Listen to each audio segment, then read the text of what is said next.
Okay, dope. I'm going to do a quick breakdown of how I actually perform this beat and how I arrange my pads.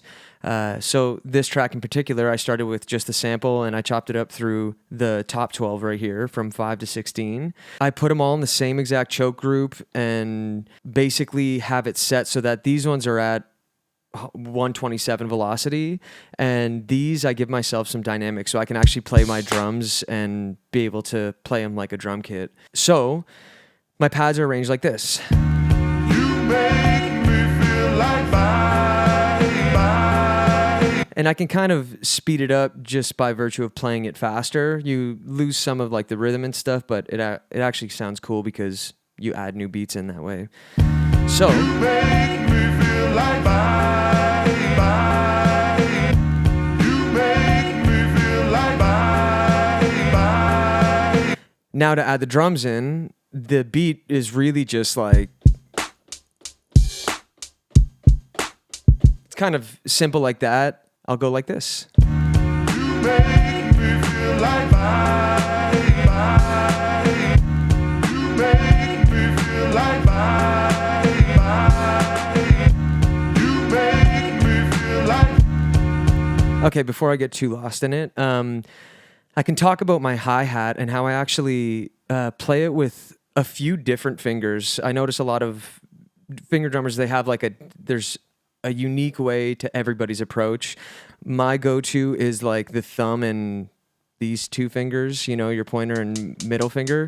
And the reason I use my thumb is to be able to control the pads that I'm actually playing up here. So it would kind of go like this, where I practice doing things like, You make me feel like bye.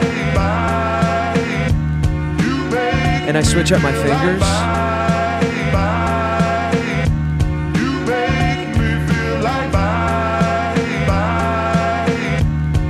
make me feel like bye. And the same goes for the 16th notes. This one's a little bit more difficult, but just to be able to aim for the pads. But it's the thumb and again the pointer and index typically, but it's this motion of like, it's a flick of the wrist. You make me feel like bye. You make me feel like bye. And you can tell I'm switching through like finger positionings just to kind of like show you that there's so many ways you can play it to do that 16th note pattern, to add like, to be like, You make bye. You make me feel like. You make me feel like. so I practice a lot of those like rhythms, and it comes from a drummer perspective and background that way. So, and then to go with my setup with the SP, I kind of use that as the external effect. So I'm going out of my machine into the SP-404 SX and into the native complete audio 6 interface. So that way I can actually kind of do like the effects post the machine, and I kind of like doing that stuff where I did that intro with the filter that's built into the Perform effects on Machine, and as I'm fading it out,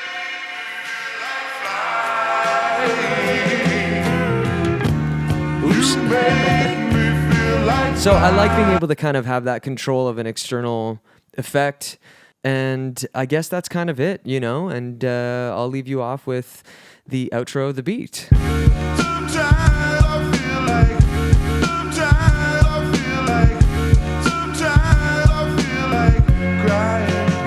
And if you're interested in the gear I use, just look at the links below. Peace, y'all.